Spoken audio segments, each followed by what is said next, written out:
when 20-year-old Daniel Rivers stood on the gallows in 1862 Arizona Territory, accused of murdering a mine foreman he'd never even spoken to. The entire town of Copper Creek had gathered to watch him hang. But just as the noose tightened around his neck, a mysterious widow in midnight blue silk stepped forward with evidence that would either save his life or destroy them both. What deadly secret was Victoria Ashford willing to risk everything to expose? Desert sand swirled through the iron bars as Daniel Rivers counted his final breaths in the Copper Creek jail.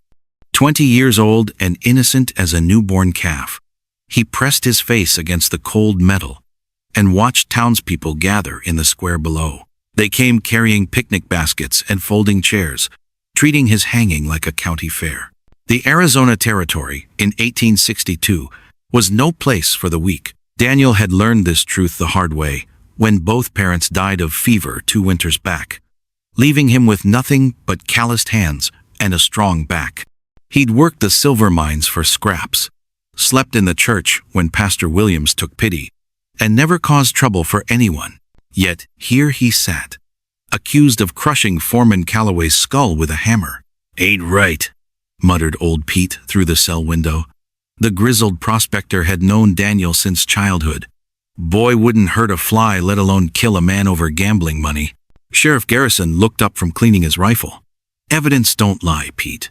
That hammer had Daniel's initials carved right in the handle." Daniel's stomach twisted like a rattlesnake.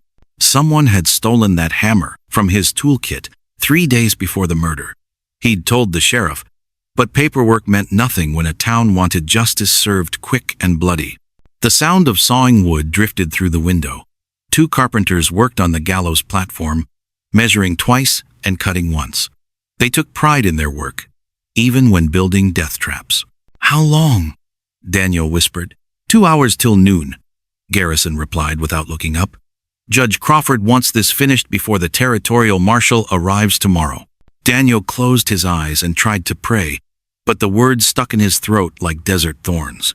Outside, children laughed and chased each other between wagon wheels. Their mothers spread blankets on the dusty ground, preparing for the show. A horse whinnied nearby, followed by the jingle of expensive harness metal. Through the bars, Daniel glimpsed a fancy carriage pulling up to the jail. Black paint gleamed like a raven's wing, and brass fittings caught the morning Sunday. "Well, I'll be," Pete breathed. "That's the Ashford carriage." Daniel had heard whispers about the mysterious widow who'd arrived 6 months ago with more money than sense. Some said she came from back east. Others claimed she was running from something. Everyone agreed she asked too many questions for a proper lady. The carriage door opened with a soft click.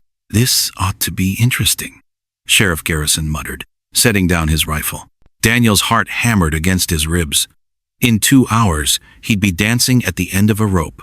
But something about that black carriage made his skin prickle with hope he couldn't explain. What could a rich widow possibly want with a condemned man? Silk rustled like autumn leaves as Victoria Ashford swept into the jailhouse, her emerald eyes taking in every detail with the precision of a hawk spotting prey. She wore midnight blue from head to toe, with jet buttons marching down her bodice like tiny soldiers. "Sheriff Garrison," she said, her voice carrying the authority of someone used to being obeyed. "I understand you're planning an execution today." Garrison scrambled to his feet, nearly knocking over his coffee cup. "Yes, ma'am, Mrs. Ashford. All legal and proper." Judge Crawford signed the papers himself. Victoria's gaze shifted to Daniel, studying him like a puzzle she intended to solve. Her stare made him feel naked despite his clothes. Most folks looked at him and saw nothing worth noticing. This woman looked deeper. "What's your name, young man?" she asked. "Daniel Rivers, ma'am." His voice came out like a rusty gate hinge. "And you're 20 years old?" "Yes, ma'am." She moved closer to the cell, her boots clicking on the wooden floor. "Tell me about this gambling debt that supposedly got Foreman Calloway killed." Daniel's throat went dry as creek bed in August. "I never gambled, ma'am.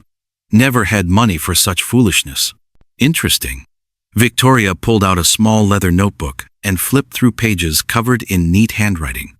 According to my research, the poker game at the Silver Dollar Saloon runs every Tuesday night. High stakes. Mining folks lose their wages regular as sunrise. Sheriff Garrison shifted uncomfortably. Begging your pardon, ma'am, but what's a lady doing investigating gambling halls? Victoria's smile could have cut glass. My late husband invested heavily in this territory's mining operations. When his business partner stops sending reports and turns up dead, I take notice. The words hit Daniel like a bucket of ice water. Calloway had been more than just a mine foreman. He'd been connected to Victoria's dead husband somehow. Now then, Victoria continued, her voice dropping to barely above a whisper. Someone in this town has been stealing silver from the mine shipments. Calloway discovered this fact and demanded payment for his silence. Garrison's face went white as fresh snow. That's a serious accusation, ma'am. Indeed it island. Victoria's eyes never left Daniel's face. The question becomes, who had access to the shipping records? Who could doctor the weight measurements? Who needed Calloway silenced? Before the Territorial Marshal's monthly inspection, Daniel felt the puzzle pieces clicking together in his mind, but the picture they formed made no sense. If Victoria was right, then someone had murdered Calloway to hide theft. But why frame an innocent mine worker? Because, Victoria said, as if reading his thoughts, a poor orphan makes the perfect scapegoat. No family to ask questions, no money for lawyers, no one in town with reason to doubt his guilt. The jailhouse fell silent, except for the tick of the wall clock counting down to noon. Outside, the crowd grew larger and more restless. Daniel could hear them calling for blood, eager for entertainment. Victoria snapped her notebook shut. Sheriff, I'm going to ask you one simple question, and I suggest you answer truthfully. Garrison swallowed hard. Yes, ma'am? Where exactly is Deputy Morrison right now? Victoria's leather notebook hit the sheriff's desk with a sharp thud that made everyone jump. The pages fluttered open, showing neat rows of numbers and dates written in purple ink. Daniel pressed his face against the cold iron bars, trying to read the mysterious writing that might save his life. What you got there, ma'am? Sheriff Garrison asked, though his voice shook like a leaf in a storm. Victoria's green eyes sparkled with the look of a cat who had caught a very fat mouse. I've been watching this town for weeks, Sheriff. Taking notes. Asking questions. She pointed to a page covered with names and dollar amounts. Did you know that half the men in Copper Creek owe money to the Silver Dollar Saloon? Daniel's heart started beating faster. Maybe there was hope after all. That don't prove nothing, Deputy Morrison said from the corner. But his face had turned white as fresh snow, and sweat beads dotted his forehead like morning dew. Victoria flipped to another page.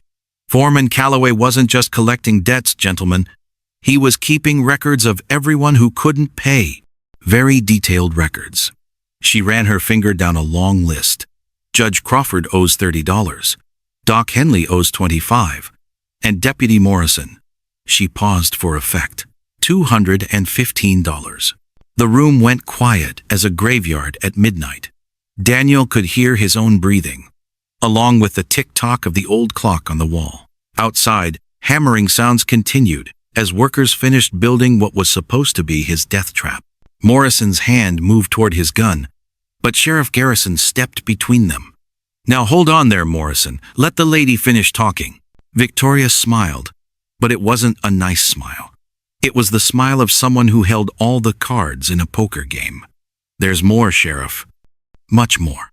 She pulled out a small cloth bag that jingled with coins.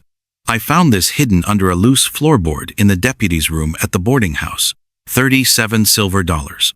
Fresh from the mine. Daniel's stomach dropped. Stealing from the mine was a hanging offense, just like murder. Morrison's face turned red as a sunset. You had no right going through my things. Actually, I did. Victoria's voice stayed calm and steady. You see, I own part of this mine. My late husband bought shares before he died. When the silver shipments started coming up short, I decided to investigate personally. Sheriff Garrison scratched his gray beard.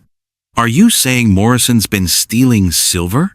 I'm saying someone has been taking silver and blaming the missing amounts on Apache raids that never happened. Victoria turned another page in her notebook. Someone who has access to the shipping records. Someone who could change the numbers to hide the theft. Daniel felt dizzy, with hope and fear mixed together.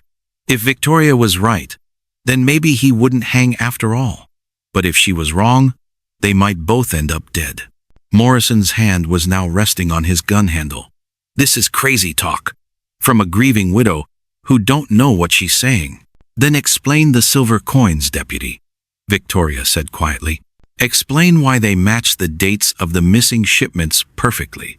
The clock on the wall chimed 10 times. 2 hours until Daniel was supposed to die.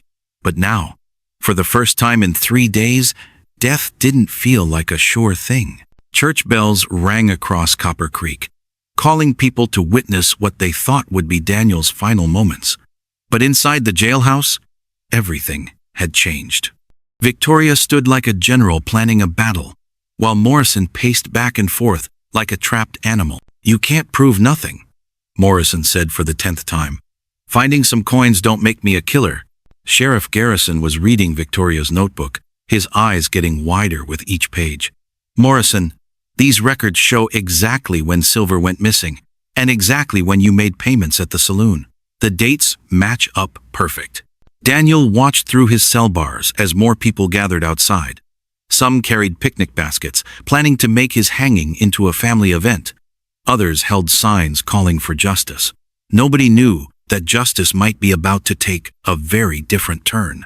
Sheriff, Victoria said, her voice cutting through the noise, I suggest you send someone to fetch Pastor Williams.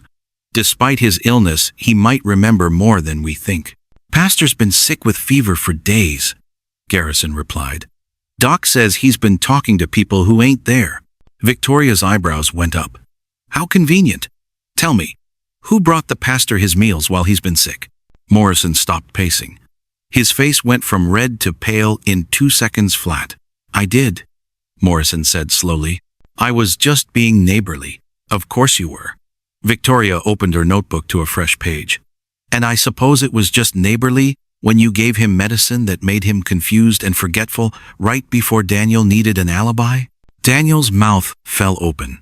The idea that someone would poison a holy man to frame him for murder made his stomach sick. What kind of person could do such a thing? Sheriff Garrison stood up so fast, his chair fell over. Morrison, empty your pockets. Right now. You can't order me around. I'm a deputy. Not anymore, you ain't. Garrison's hand moved to his own gun. Empty them pockets, or I'll do it myself. With shaking hands, Morrison pulled items from his pockets. Keys, a few coins, a folded piece of paper, and a small brown bottle with no label. Victoria picked up the bottle and sniffed it. Her face wrinkled with disgust. Laudanum, mixed with something else. Something that would make a person's mind foggy and unclear. Outside, the crowd was getting louder and more impatient. Someone shouted, "Bring out the killer!" Another voice yelled, "Let's get this done!" But inside the jailhouse, the real killer was starting to panic. Morrison's hands shook as he backed toward the door. "This is all lies! You can't prove I hurt the pastor!" "Actually, I can." Victoria pulled another item from her bag. A small diary with a broken lock. Pastor Williams keeps very careful records of his daily visitors. Even when he's sick, he writes things down. Old habits die hard. She opened the diary and read out loud, "Morrison brought soup today. Tasted bitter. Felt strange after eating. Saw my dead wife in the corner, but she's been gone 5 years." Daniel felt hope growing in his chest, like a flower reaching toward sunlight. Maybe, just maybe, he would live to see another day. Morrison's hand was now fully on his gun. "None of you understand. I needed that money. My wife's medicine costs more than I make in a month. She'll die without it." "So you decided to let an innocent boy die instead?" Victoria's voice was cold as winter wind. The church bells stopped ringing. Outside, someone shouted, "It's time." The crowd began moving toward the jailhouse. expecting to collect Daniel for his execution. But Morrison was no longer thinking about Daniel's execution. He was thinking about his own. Victoria's small gun pointed straight at Deputy Morrison's chest, while the jail cell keys shook in Sheriff Garrison's sweaty hand. The morning sun, streaming through dusty windows, made everything look like a dream. But Daniel knew this was more real than anything he'd ever lived through. "Put your hands where I can see them, Deputy," Victoria commanded, her voice steady as mountain stone. Morrison's face turned white as fresh snow, and his fingers twitched near his gun belt like a man fighting not to scratch a terrible itch. Sheriff Garrison stepped sideways, trying to get between the two guns without getting shot himself. "Ma'am, please lower that weapon. We can talk about this like civilized folks." "Civilized?" Victoria laughed. But it wasn't a happy sound. Was it civilized when your deputy murdered Foreman Calloway? Was it civilized when he let an innocent boy nearly hang for his crime? Daniel pressed his face against the cold iron bars, watching this strange woman risk her life for his. Through the window, he could see townspeople gathering in the street, drawn by the raised voices. Some carried tools from their morning work. Others clutched their children close, sensing danger in the air. Morrison's hand crept toward his gun. "You're making a big mistake, lady. Real big." "Am I?" Victoria reached into her silk purse with her free hand, never taking her eyes off the deputy. She pulled out a crumpled piece of paper, covered in numbers and dates. "Then, explain this, deputy. I found it hidden under your mattress this morning." The paper fluttered to the floor between them like a dying bird. Morrison's breathing got faster and louder, like a horse that had run too hard uphill. Daniel could see sweat beading on the man's forehead, despite the cool morning air. "Those are mine shipment records," Victoria continued, her green eyes flashing with anger. "Records that show you've been stealing silver for months. Records that prove Calloway found out about your thievery." Morrison lunged forward with a growl that sounded more animal than human. Victoria's finger tightened on her trigger, but Sheriff Garrison was faster. His big fist connected with Morrison's jaw, with a crack that echoed through the small room like breaking timber. The deputy crumpled to the wooden floor, his gun sliding across the planks to rest against Daniel's cell. For a moment, nobody moved. Then Morrison groaned and tried to push himself up on his elbows. "Stay down," Garrison ordered, his own weapon now drawn and aimed at his former deputy. "Victoria, ma'am, would you mind telling me exactly what you found in that room?" Victoria slowly lowered her small gun, but kept it ready. "I found more than stolen silver records, Sheriff. I found letters from Calloway demanding money to keep quiet. I found a bloody shirt hidden behind the wash basin. And I found this." She reached into her purse again and pulled out something that made Daniel's heart jump. His missing hammer, the one that had supposedly killed Calloway. But now Daniel could see dark stains on the wooden handle that hadn't been there before. Morrison tried to sit up, his split lip bleeding onto his deputy's badge. "You can't prove nothing with that old hammer. Could belong to anybody." "Could it?" Victoria turned the tool over in her hands. "Even with D. Rivers carved into the handle? Even when the blood on it matches what was found at the murder scene?" Daniel stared at his hammer in amazement. He'd carved his initials into that handle 2 years ago, back when he still believed hard work and honest tools were all a man needed to make his way in the world. Morrison's face went from white to gray. "You don't understand. Calloway was bleeding the town dry with his demands. He would have ruined everything." "So you killed him," Garrison said quietly. "And you let this boy take the blame." Outside, the crowd was getting bigger and louder.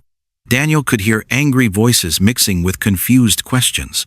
Someone shouted about justice, but Daniel wasn't sure whose justice they meant. Morrison struggled to his feet, swaying like a tree in strong wind. That boy was nobody, a drifter with no family, no friends. Who would have missed him? The words hit Daniel like a physical blow. In that moment, he understood that his life had meant nothing to Morrison, less than nothing. He had been a convenient solution to an ugly problem, but Victoria Ashford had seen something different. She had looked at a nobody and decided he was worth saving. The question that burned in Daniel's mind was simple but terrifying. What happened to people brave enough to stand up for nobodies like him? Judge Crawford's black robes swept across the courthouse floor like storm clouds as he entered the packed room where half of Copper Creek had squeezed together to witness justice. Daniel sat in the front row, his wrists finally free of iron shackles, watching Deputy Morrison slump in the defendant's chair where Daniel himself had sat just hours before.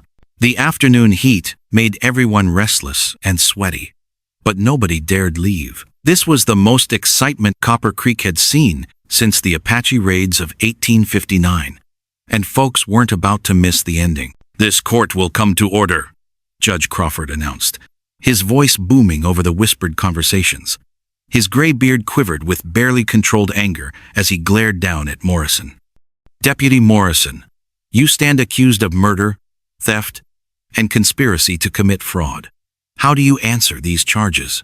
Morrison's lawyer, a nervous man named Peters who had arrived on the morning stage from Tucson, stood up on shaky legs.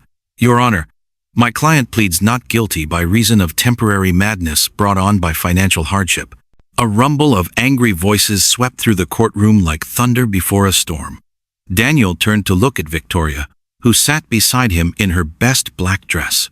Her face showed no emotion, but her gloved hands gripped her purse so tightly that her knuckles showed white through the fabric. "Temporary madness?" Judge Crawford's eyebrows shot up toward his receding hairline. "Mr. Peters, are you suggesting that stealing silver and murdering a man can be excused by money troubles?" Before Peters could answer, Sheriff Garrison stood up from his seat near the back. "Your Honor, if I may, we've got more evidence that came to light this morning." The judge nodded, and Garrison walked forward, carrying a wooden box that Daniel recognized as coming from Morrison's room at the boarding house. "Mrs. Ashford's investigation uncovered letters between Morrison and a silver buyer in Phoenix. Looks like this wasn't the first mine he'd stolen from." Victoria rose gracefully to her feet. "Your Honor, with your permission, I'd like to present evidence that shows a pattern of theft dating back 3 years. Deputy Morrison has been moving from town to town, taking jobs in law enforcement specifically to cover his criminal activities." Daniel watched in amazement as Victoria opened her own leather case and pulled out a stack of papers thick as a church Bible. She had been busy during his time in jail, tracking down connections and gathering proof with the skill of a professional detective. Morrison suddenly jumped up from his chair, his face red with rage and desperation. "You witch! You had no right to go through my private belongings. This is all lies." "Sit down, Deputy," Judge Crawford ordered, but Morrison was beyond listening to authority. "She's been asking questions all over town, stirring up trouble where there wasn't none before," Morrison shouted, pointing an accusing finger at Victoria. "She's not even from here. Why should we believe some fancy woman over one of our own?" The crowd erupted into arguments, some supporting Morrison's words while others shouted him down. Daniel felt his stomach twist with worry as he realized how quickly the town could turn against Victoria. She was an outsider, a wealthy woman with secrets of her own. What if they decided to blame her instead of Morrison? But Victoria stood calm and straight as a church steeple in the middle of the chaos.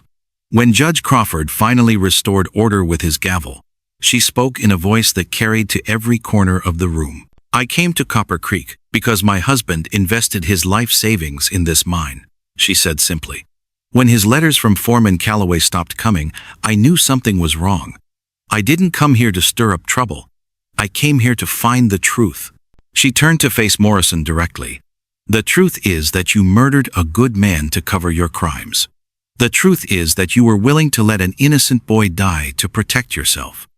The truth is that this town deserves better than a deputy who puts his own greed above the law he swore to uphold." Morrison's shoulders sagged as if all the fight had gone out of him. In that moment, Daniel saw him for what he really was. Not a villain from a dime novel, but a weak man who had made terrible choices and then made worse ones trying to cover them up. Judge Crawford's gavel came down with the sound of finality. "Deputy Morrison, this court finds you guilty of murder in the first degree. You will be hanged at dawn tomorrow." As the crowd began to disperse, Daniel felt a strange mix of relief and sadness. Justice had been served, but it had come at a terrible cost. A man would die tomorrow, and while that man deserved his fate, death always left shadows behind. Victoria touched his arm gently. "Are you all right, Daniel?" He looked into her green eyes and saw something there that he had never seen directed at him before. Genuine concern mixed with something deeper. Something that made his heart beat faster, and his future suddenly seem full of possibilities he had never dared imagine. "I'm better than all right," he said quietly. "Thanks to you, I'm alive." But as they walked out of the courthouse together, Daniel couldn't shake the feeling that this was just the beginning of his story with Victoria Ashford, not the end. The secret letter arrived on a Tuesday morning, changing everything Daniel thought he knew about his future. 3 months after his brush with death, he was hammering nails into the new schoolhouse when a stranger on horseback rode up with urgent news that made his blood run cold. "You Daniel Rivers?" the rider asked, dust coating his leather jacket. "Got word from the territorial capital. They're sending investigators to look into more corruption. Seems Deputy Morrison wasn't working alone." Daniel's hammer slipped, nearly crushing his thumb. The stranger continued with information that made the desert heat feel like winter wind. Someone had been feeding Morrison details about mine shipments for over a year. Someone still living in Copper Creek. Someone who wanted Daniel dead before he could remember something important. Victoria appeared at his side, her green eyes sharp with concern. "What's wrong?" "Morrison had a partner," Daniel whispered. "They think I saw something that night.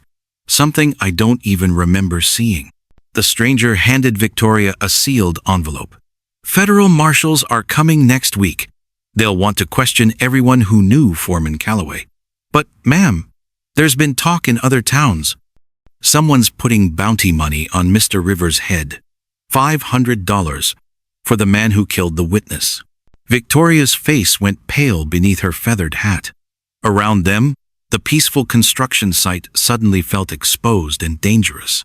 The sound of approaching hoofbeats echoed from the main road, but these riders weren't bringing good news. "How many men?" Victoria asked quietly. 3, maybe 4. "Professional killers, from what I hear." Daniel felt the familiar weight of fear settling on his shoulders. But this time, something was different. This time he had something worth fighting for. Something worth living for. But first, he had to figure out what deadly secret was locked away in his memory before the bounty hunters figured it out for him. The real question wasn't whether he could survive another attempt on his life. The question was whether he could protect the woman who'd already risked everything to save him once. The final showdown came at sunset, painted in shades of blood and gold across the Arizona sky. Daniel stood in the middle of Main Street, his hand steady on the gun Victoria had taught him to use, while 4 mounted strangers formed a half-circle around him like buzzards circling prey. "This don't have to end badly for you, boy," called their leader, a scarred man with silver teeth. "Just need you to take a little ride with us. Answer some questions about what you saw behind that saloon." But Daniel's memory had finally cleared, like morning fog lifting from the desert. He'd seen Judge Crawford that night, arguing with Foreman Calloway about altered shipping records. The judge who'd almost sent him to hang. The judge who'd been skimming silver for 2 years while Morrison did the dirty work. "I remember everything now," Daniel shouted back, "including who really runs this corruption ring." Victoria stepped out from behind the general store, her small gun aimed at the judge who was trying to slip away through the crowd. "Going somewhere, Your Honor?" The bounty hunters hesitated, confused by this turn of events. That moment of uncertainty was all Daniel needed. Sheriff Garrison and 3 honest miners emerged from their hiding spots, surrounding the hired killers with superior numbers and local knowledge. "It's over, Crawford," Garrison announced. "Federal marshals are already reading your private letters. Seems you've been stealing territorial silver to pay gambling debts in California." Judge Crawford's proud face crumpled like wet paper. "You don't understand. I owe dangerous people They would have killed me. So you decided to kill an innocent boy instead, Victoria said coldly. How noble of you. The bounty hunters, seeing their employer exposed and outnumbered, slowly raised their hands in surrender. Sometimes money wasn't worth dying for. 2 weeks later, Daniel and Victoria stood together on their wedding day, surrounded by the entire town of Copper Creek. Pastor Williams, recovered from his mysterious illness, performed the ceremony under a canopy of desert stars. You saved my life twice, Daniel whispered, as they danced to fiddle music in the town square. And you saved mine right back, Victoria replied, by showing me that some people are worth fighting for. As the celebration continued around them, Daniel realized that sometimes the most dangerous thing you can do is tell the truth. But sometimes, if you're brave enough and lucky enough, the truth sets everyone free. The bounty on his head was gone. The corruption was exposed. And the woman in his arms had proven that love really could conquer death, as long as you were willing to fight for it.